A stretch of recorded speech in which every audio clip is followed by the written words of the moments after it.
We are continuing our study on creating community in the church, and we looked last Wednesday kind of at these four, or a couple of these areas, and these are some of the main areas that we're looking at for this study, and these responsibilities that we have. We talked about our responsibility towards God and loving God with a heart, soul, mind, and strength, and loving our neighbor as ourself, and those kind of two commandments of how that plays into creating community. And those kind of things are responsibilities that we have towards God and towards our neighbor. And then we talked about those one another concepts that we looked at last Wednesday, our responsibility to our brothers and sisters here. And we're going to look at some kind of an aspect of responsibilities we have toward ourselves, but also towards our brother and sister tonight. But I want to kind of finish off what we were talking about last time. These are these concepts we were talking about.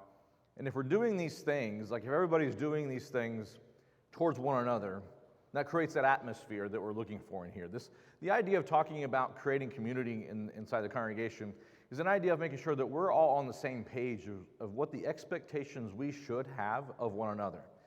Have you ever heard somebody talk about healthy expectations? There are certain healthy expectations that we should have of one another, and these are it. These are responsibilities that we have one towards another. These are not only expectations, but commandments from God that we should be practicing these things towards one another. And if we're doing that, this should be just an awesome place, right? We should be like, it's a small world kind of thing at Disney, right? It should just be perfect. Everything's awesome when we're all doing these things. However, to err is human, right? We make mistakes. I'm not going to ask you to raise hands, but I've made a mistake before, okay? I can speak for myself. I've made a mistake on some of these before and had to own up to said mistake. And so in doing that, we're going to talk about a few things, but I want to look at some passages in Colossians. We didn't go through Colossians chapter 3. If you ever get a chance and it's like, what should I study today? Read Colossians chapter 3. It's a great chapter. Whenever I'm going to a congregation for the first time, and especially some places, I teach Colossians chapter 3 because there's a lot there about us as a church, how we work. But even in the letter itself, Paul talks to them about having, the church in Laodicea at least, having been knit together in love. How many of you have a quilt, patchwork quilt? How many of you have those? I have some really old ones that are handed down. Do y'all have some of those? They're starting to turn colors now. That's just how they do. And the intricate, pieces, like the individual patches on those things aren't as pretty as the combination of all of them together, right? Would you agree that you've seen those individual patches? Like, well, mine has really pretty patches. Whatever. But you get the idea that together they're better. And they create something together. Individually, they're just scraps, but together they are knit together. And that's the kind of imagery here that Paul uses. He wasn't thinking of quilts necessarily, but this concept that being knit together.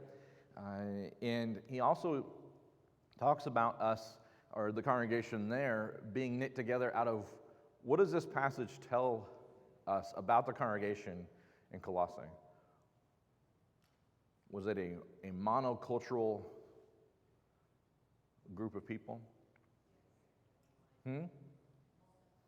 Yes, we have being renewed in the true knowledge. It's a reformed. Let me see. Did they come from one culture? Their backgrounds, did they come from all the same culture and were blended into the one? No, very much not. They all came from various backgrounds, but they are renewed, and that's what that whole chapter is talking about. Putting on Christ and what it looks like to be renewed in a true knowledge of Christ. Because of those things, they were able to come together into one group. But if you look at these groups, Greeks, Jews, circumcised, uncircumcised, barbarian, Scythian, slave, freeman, but all in all. Can we see that group of people together? And the reason why they were able to come together is because they have been knit together in love. That whole chapter talks about kind of the same things we talked about last week. It would be redundant to go through that chapter. But I wanted us to look at this and recognize that before we jump into what we're talking about tonight, This is what we're supposed to have. This is what we're supposed to do towards one another. And we're going to talk about something where it's not going to be comfortable. We're talking about an uncomfortable thing tonight, but this is the end result of that uncomfortable thing. We will go through some of these things when you're coming together and blending into, out of all these groups, blending into one culture, blending into one community. You're going to go through some things, and you're going to go through conflict. Conflict happens, okay? You've heard me say this before, in jest, but quasi-seriously. Where two or three are gathered together in my name, there will be drama, all right? It's human nature, things happen, okay? Things happen. You didn't eat a sandwich today, and you got hangry, and you said some things you probably shouldn't have. You know what I'm saying? You know what I'm saying, right? We've all been there, okay? So we're going to talk about this. Tonight we're going to be very real about it and being open and honest. And what does the Bible say about these things? And talk about conflict as we go through this, and then get into some nuts and bolts of conflict. But when things that are working against us, when conflict happens, human nature is working against us. Because when conflict happens, what do we initially want to do? What's the knee-jerk reaction for some of us whenever fight or flight, right? So maybe you're in the fight mode, right? I'm going to stand my ground, right? I won't back down, Tom Petty, and like I'm going to be here, right? But then there's others that are like, I'm flying, I'm leaving, I'm not going to be around it all. I will and take the ostrich approach. So those things those are against. They work against going through conflict in a healthy way. How about wrong examples? Where do we learn how to deal with conflict? Parents? Siblings? Maybe. What are some other areas that we learn to deal with conflict? I'm sorry? Media, work. Maybe there's the culture at work and things that are around. We deal with conflict. That's just how it's done. That's just how we do things around here. Well, not necessarily. Yes, sir? Results. Results can teach us. Either way, right? Results can teach us. If it works, yeah. And sometimes it worked for me, right? Sometimes the results are, it worked for me. I got what I wanted out of it. It's fine, right? That might not be what we're shooting for, but I got what I wanted out of it. Do our emotions, or does anger get in the way sometimes? Maybe a little bit. Because a lot of times conflict has within it the idea that it's dealing with me. It's a very personal thing. It's frustrating when somebody goes through a conflict with somebody. Well, it's nothing personal. It is entirely personal, right? That's right up there with just calm down. Those are two very effective ways of getting things over with, right? That works, right? No. Yes. That's like gasoline on the fire. Just calm down. Yep, not going to work. All right, so anger and emotion can be counterproductive in dealing with this. And these are things, if we recognize them, it can help, right? Because if somebody says something and you feel that little, like, you know what I'm talking about? That emotion that's there. It's there, right? That's not the sin. It's what you do next that becomes the issue. Yes, ma'am, that's exactly right. Angry and sin not. What about misconceptions of meekness? What do we say about meekness? What is can be weak? Well, I got to be meek. I can't say anything. Oh, it's not my place. Then yes, you become the doormat. You become everybody just kind of walks all over you because you're not going to stand up and say something. And I'm going to say a lot for myself. It took a lot for me to learn how to be assertive, that I can be assertive and be a Christian and it's fine, right? You will have to be your own advocate. Nobody will know you are offended unless you do what? You say, I have an issue here. It is completely healthy and normal and right for us to say those things. How we do it depends a lot on things, but it is right for us to say something. And misconception of meekness is, well, I just can't say anything. I just gotta take it. I gotta turn the other cheek and turn the other cheek. until I have no jowls left, right? No, that is not how this works, okay? So we'll deal with some of this. Fear of conflict. This is the ostrich approach.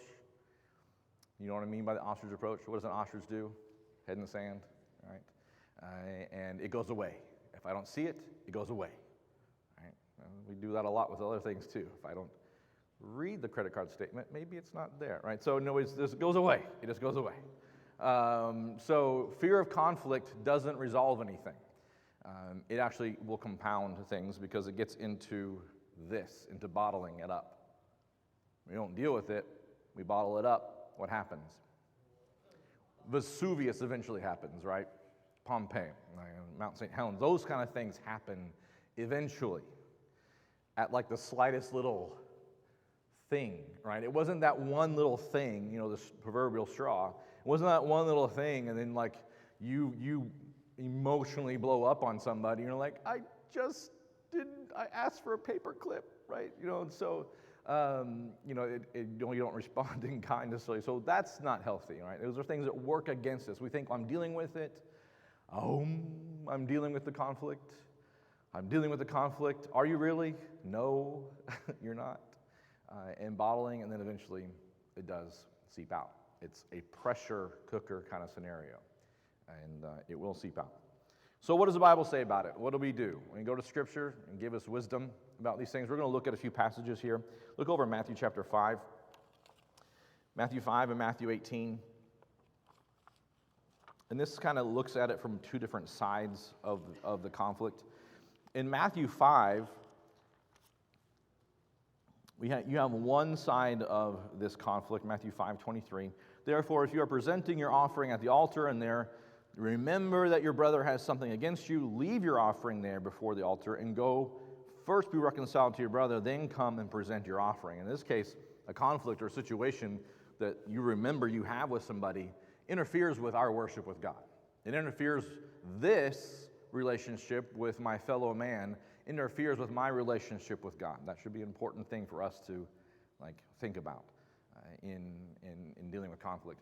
So this is one side of it. This is somebody who has offended. This is the offendee, recognizing and remembering, I did something wrong. I need to go and make sure this thing is reconciled. Look over in Matthew 18. What do we see from this side? Whose perspective? Matthew 18, beginning of verse 15. All right, so if somebody sins against you, if your brother sins, go and show him his fault in private. Now, look at this process. Go and show him this fault. Go show him what's going on. Talk to him in private. Who are we supposed to talk to when there's an issue, when there's a conflict? What's that? Directly to that person. Now, what do we do from time to time? I say we, like it's other people, not anybody in here. We talk. Who do we go and talk to? We go and talk to that person right away. We talk to everybody else. And then we start. What do we start doing? You got people on your team, right? Oh, you're so right. They were doing this. We're doing this. Then you build up this whole case against them, and you build up this. What we do is we vilify that person before we've ever had a chance to even talk to them.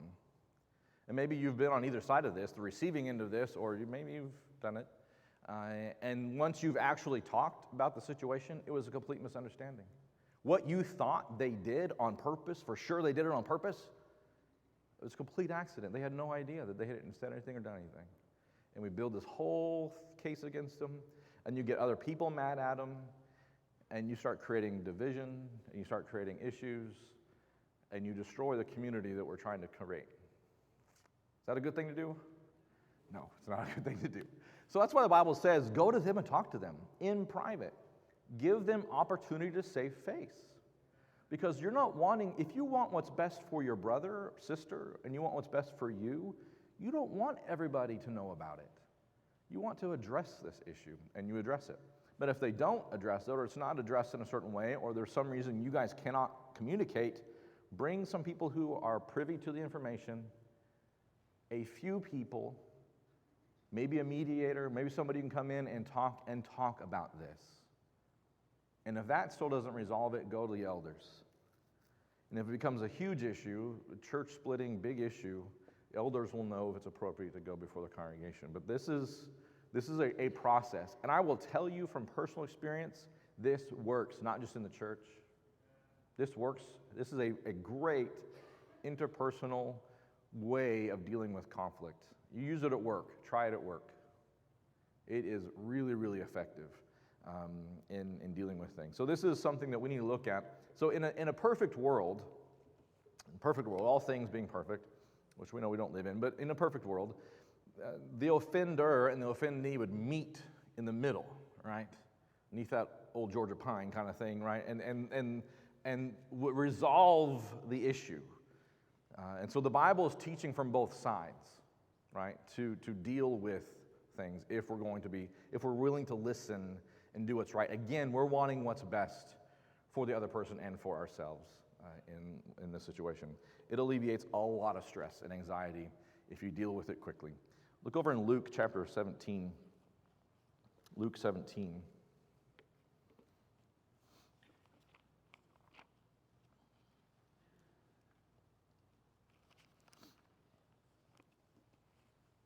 These are words in red.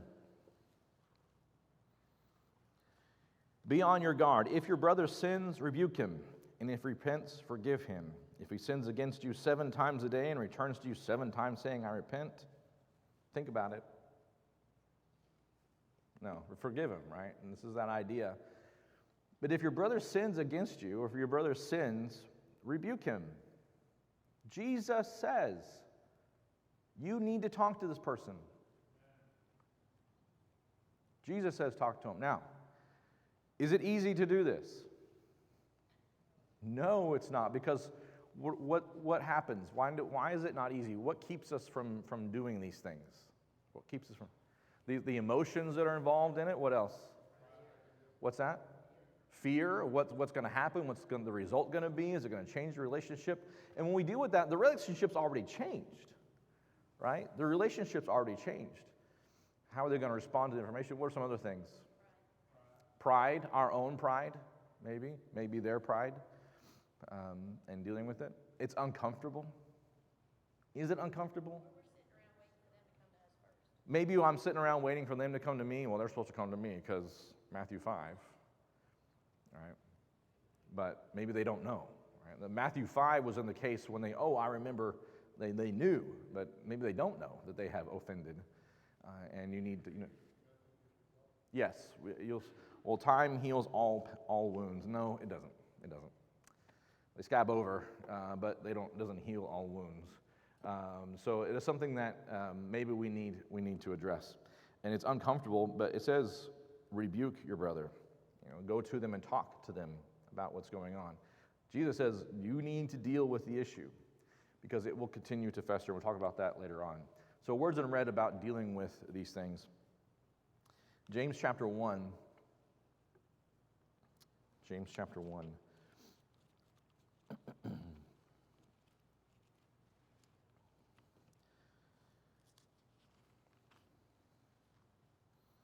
This you know, my beloved brethren, but everyone must be quick to hear, slow to speak, and slow to anger. For the anger of man does not achieve the righteousness of God. Now, what advice is this giving us about conflict resolution? What is James saying here about conflict resolution? What's that? Be quiet, right? What's that?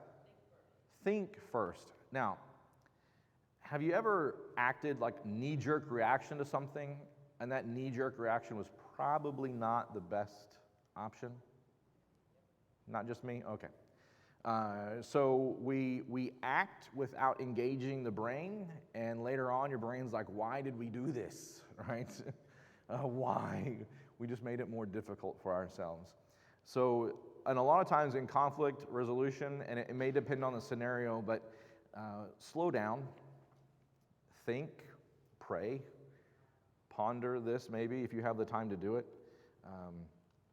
Quick to hear observe what's going on. This is why my mom said you had 2 ears and 1 mouth, right? Listen more and talk less. And this is, in this case, slowing down and listening, really listening. Because somebody's saying something to you and you're already angry, what are you thinking of right in that moment?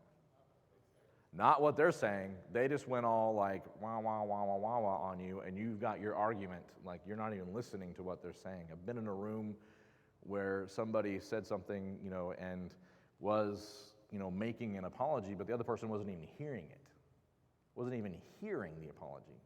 Because they had already said in their mind what they thought was supposed to happen in a certain way, and they weren't listening to the words coming out of the mouth of the other person.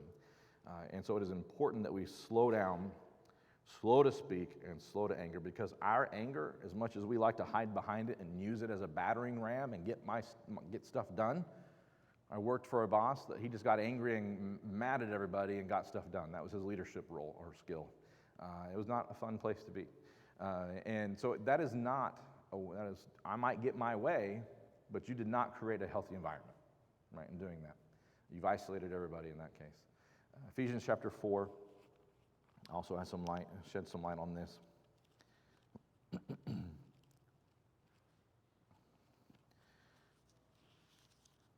Ephesians 4:26. Be angry, yet do not sin. Do not let the sun go down on your anger. So the anger is not the issue. It is what you do with that anger. Be angry and sin not. And deal with that anger as soon as possible. Deal with that anger while there's time to think about it. Yes, sir. You want to go back to Matthew 18? Mm. There's so many examples. I'm sure everybody's seen them, but it didn't happen. I wonder sometimes if we don't really see it as a sin when we don't confront the brother and carry that burden of ourselves to take care of it. Wise old Barney Fife used to say, nip it in the bud. Yeah. Yeah. That's exactly what can happen. With a humble approach to a brother in sin or a sister in sin. Mano a mano, Yes. one-on-one, right attitude. But how often have we all seen that just snowball into a mess? Yeah. And over years, pain never goes away. No, it does not. Did y'all were all able to hear that? It's the idea that where Matthew 18 is something that maybe it's a sin if we don't do that and we allow a conflict, we allow a situation to snowball and fester into something that could have been stopped, could have been dealt with if it hadn't been nipped in the bud like it should have been. And so it's very important that we consider these things. These are for our benefit, for our good, that we do these things. Sometimes the conflict isn't good, but I will tell you this, and this will fast forward to the end. A relationship that's gone through conflict and resolved it is better after, is stronger after.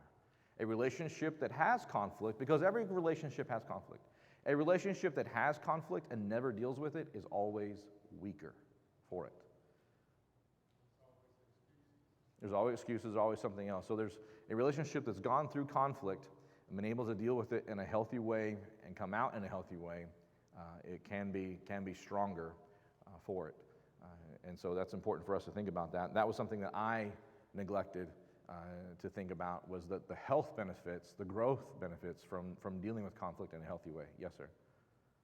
The only other thing I'd say about that is that we have to trust Mm. in what God told us. Yes. If we don't trust, then that's a worse sin. Yes. Bigger, greater sin. If we don't trust what God has given us, His information about dealing with conflict, yeah. Because we make all kinds of excuses, and I've done it. Yes. Why I don't need to go talk to my brother. Yeah. Yes. Yeah. We've all had those conversations with ourselves about why we don't need to go talk to them, and we're actually you're an excellent student. We're going to get to that in just a moment in dealing with some of these things. But it's important for us to think about this. and our responsibilities and what happens if we don't, and like you said, what happens if we don't trust God in this. In Galatians, we have an interesting kind of scenario take place. Galatians chapter 2, there was a bit of conflict. Do y'all remember the key players in Galatians 2? Paul and Peter. But when Cephas, Peter, came to Antioch, I opposed him to his face because he stood condemned. For prior to coming to us of certain men of James, he used to eat with the Gentiles. But when they came, he began to withdraw and hold himself aloof, fearing the party of the circumcision. Now, those who believe the party of the circumcision, that you still had to be circumcised and follow certain practices to be a Jew. Those who came from James, those who came down from Jerusalem. So the rest of the Jews joined him in the hypocrisy, with the result that even Barnabas, son of encouragement, right? Even Barnabas was carried away by their hypocrisy. Oh, well, we don't actually eat with them. Yeah, we let them be part of the church, but they started doing that kind of stuff with the Jews or with the Gentiles. But when I saw they were not straightforward about the truth of the gospel, I said to Cephas in the presence of all, if you being a Jew live like the Gentiles and not like the Jews, how is it that you compel the Gentiles to live like Jews? Why do you make them live in a way that you're not even living yourself, is what he's saying. Now, he did this in front of everybody because it needed to be nipped in the bud. This was a congregational issue. It was already out in the open. This was no longer a private affair because it was all out in the open.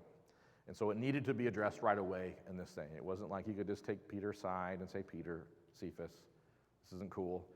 It needed to be dealt with in front of everybody because it was an everybody thing. It was already affecting everybody. And so it was dealt with. In that moment, it was dealt with the way it needed to be dealt with. And so he withstood him to his face. And sometimes we may be in situations where that needs to be the case. In chapter 6 of Galatians, verse 1, brethren, if anyone is caught in any trespass, you who are spiritual, restore such a one in a spirit of gentleness, each one looking to yourself, so that you too will not be tempted. This is kind of an idea, a concept that, yes, we're going to deal with conflict, and yes, we're going to be dealing with things. Some things are going to be spiritual things, and we're dealing with spiritual practices, maybe that somebody isn't handling correctly, and we're dealing with a certain situation where somebody has wronged you, but always with a spirit of what? Gentleness and love for my neighbor, love for my brother, wanting what's best for them in the outcome as well, not just trying to get what's best for me, not just trying to get them to own up necessarily, and that sometimes we put parameters on it that don't need to be there. But restore such a one with gentleness and making sure that I, in this process, am not doing anything to wrong or doing anything that I am, should be very careful how I'm handling it, that I will not be tempted to do something similar. So Galatians gives us some information here as well. Look over in 1 Corinthians chapter 6. There's an interesting scenario took place in 1 Corinthians chapter 6.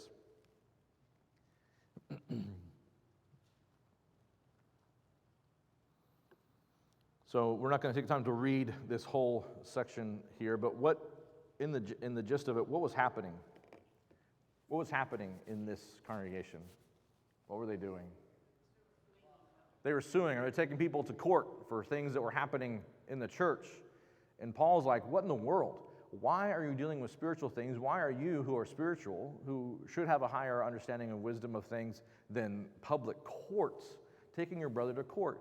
Do we need, when dealing with conflict, to take it outside somewhere else?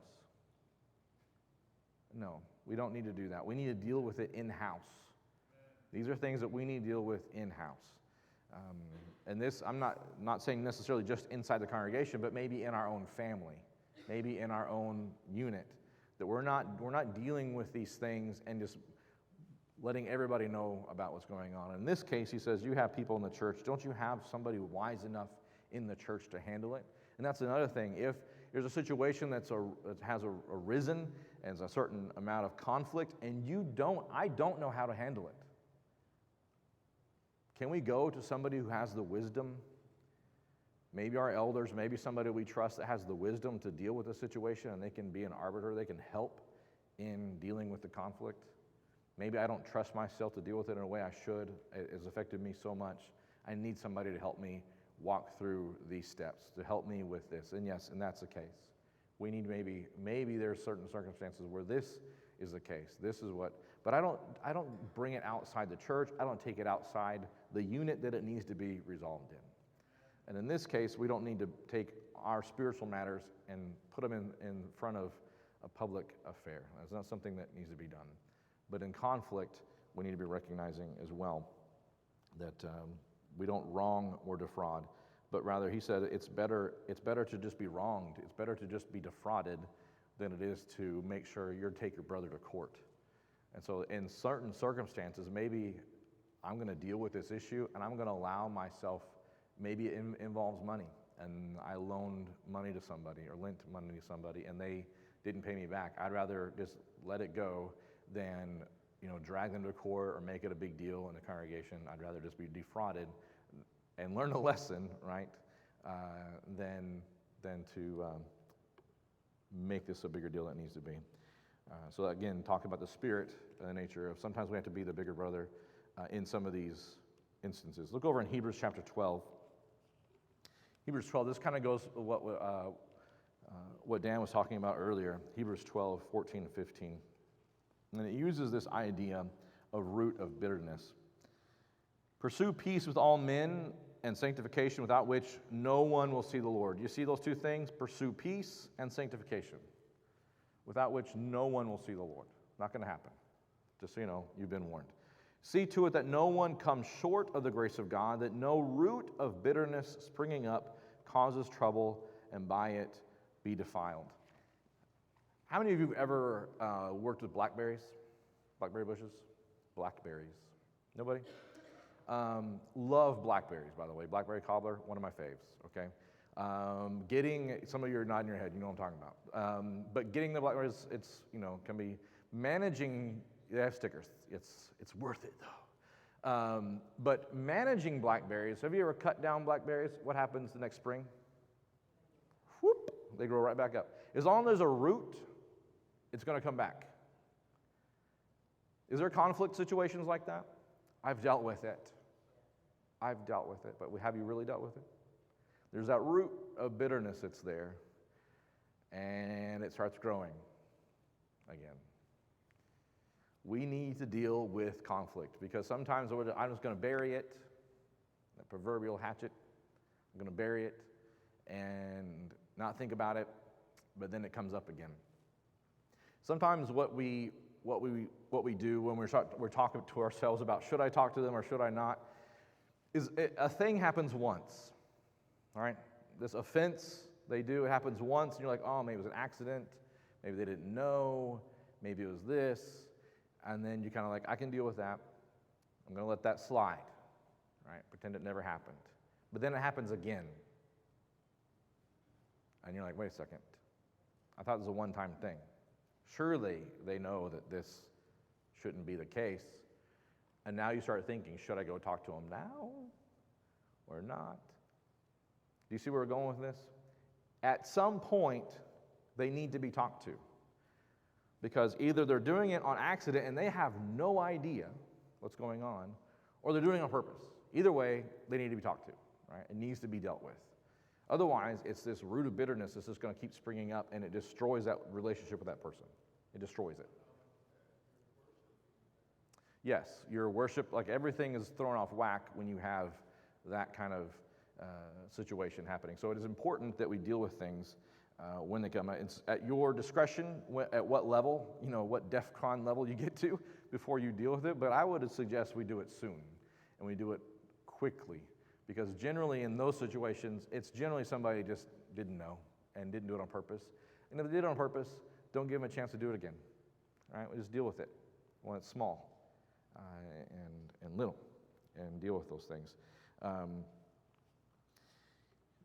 want to go to 1 Corinthians. The Romans 12 we kind of talked about last time, but it's good here as well. I want to go to 1 Corinthians, the love chapter, right? And talk about this for a second in dealing with conflict.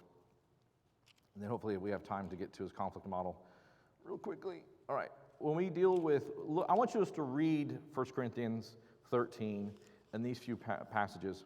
Love is patient when wronged. Love does not brag or is arrogant, does not act unbecomingly, does not seek its own when wronged, is not provoked easily, it doesn't take into account a wrong suffered, does not rejoice in unrighteousness. Oh, I'm so glad that happened to them, they deserved it, but rejoices in the truth, bears all things, believes all things, hopes all things, endures all things. Can you see how love in the context of conflict? Love is going to think the best of others. Love is going to want what's best for others. Love is going to be patient with others when it's hard. Love is going to say, yes, I forgive you, even, I forgave you for this last week, but I will do it again.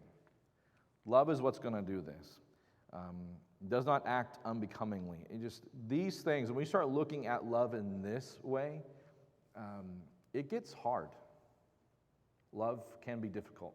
It is not just a pretty little thing to read at a wedding, right? This was here to deal with real life. Not to say at a wedding is not real life, but you understand what I'm saying, right? When at a wedding, you're all Twitter-pated and, it doesn't matter what you say, you're going to forget it anyway. But when it gets difficult, after the honeymoon's over, that's when you need to go back and read this. Love is patient during conflict. Love wants what's best. But there's a lot of amens over there, Giselle. I don't know if there's, we need to, I know. We'll talk later, okay. That's But bears also, these are things that we need to think about in dealing with conflict. I want what's best for my brother or sister. I want what's best for the congregation. I want what's best for the cause of Christ. You understand? Okay, let's quickly go to, time to get to the things. We had some proverbs about conflict. Let's quickly go over to, I don't know the number, I'd have you skip ahead.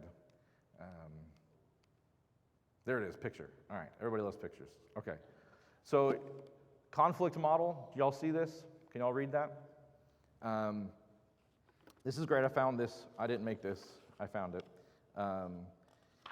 When we're looking at this model, this is a process that we go through. There's the tension, the initial conflict. There's the role dilemma, like whose fault is this? And we start thinking about it's their fault, and we start going through that, concept in our minds. And then we start gathering injustices. We start looking at things that they did wrong and building our case against them and maybe bringing in other people. And then a lot of times that's where it stops, that we don't actually go and talk to the person. Because then if we're going to continue down this process, we have to confront them and talk to them.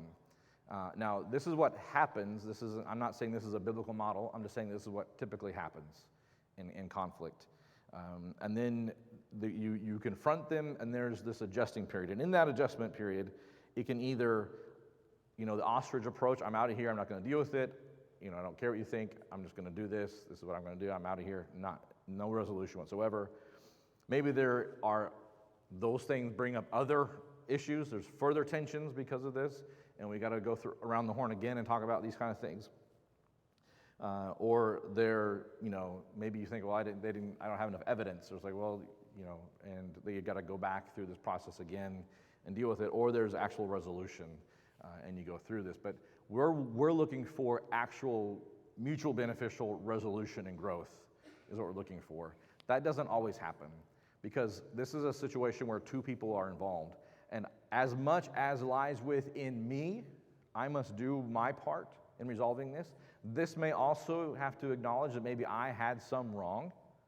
I'm not saying you come to a resolution or come to a conflict scenario and you're completely 100% innocent. Like, I didn't do anything. We may need to acknowledge that maybe I should have come to you sooner, or maybe there are some things that I need to acknowledge my part in whatever the conflict is. Because it takes two to tango, right? It takes two to have conflict. And I need to acknowledge my part. But they may or may not acknowledge theirs, and that may become the issue of if it's really a good outcome or not. So you understand this is the cycle. And a lot of times we stop before we actually get to the confrontation about it, and we are stuck in this gathering injustices against them, and we vilify that individual and destroy relationships because we never take the next step in trusting God and trusting our brother and loving them enough to actually talk to them about it. And that's what it comes down to sometimes, that we don't love them enough to do that. Here are some things that when conflict happens, what do I take away from this? What are my takeaways? I might need to talk with somebody tonight or soon. How do I deal with conflict? It could be better. Maybe I've learned something I could do better with my conflict. Am I vilifying anybody right now? Right? Am I doing that right now? How is my communication? Am I communicating my needs? Am I being an advocate for myself? Would I be considered a peacemaker? Blessed are the peacemakers, right? Would I be considered a peacemaker, or am I making this a bigger issue than it needs to be? Am I using conflict as a weapon in getting what I want? Have you seen that? There are certain people who are like completely comfortable with conflict, and they come into a room like a battering ram. We call them closers, right? Closers in the business world. And they're completely confident with conflict, and they use it to their own gain and use it as a weapon. And we need to be honest with ourselves. And maybe we can learn we can be assertive. We can say, I hear what you're saying, but it makes me feel this way when this happens. It's completely okay for me to say something in an appropriate way. It's completely okay for me to be my own advocate and say, whatever this tension is, it made me feel this way. I recognize maybe this about it, but I think we need to talk about it. These things need to happen, and we will be better for it when we're doing it the right way. But if we ostrich, we bottle, we don't deal with anything, we are weaker for it. As a community, as a congregation, we're weaker if we're not dealing with the things like we should. Thank you very much for your time tonight. I hope you have a good rest of your week.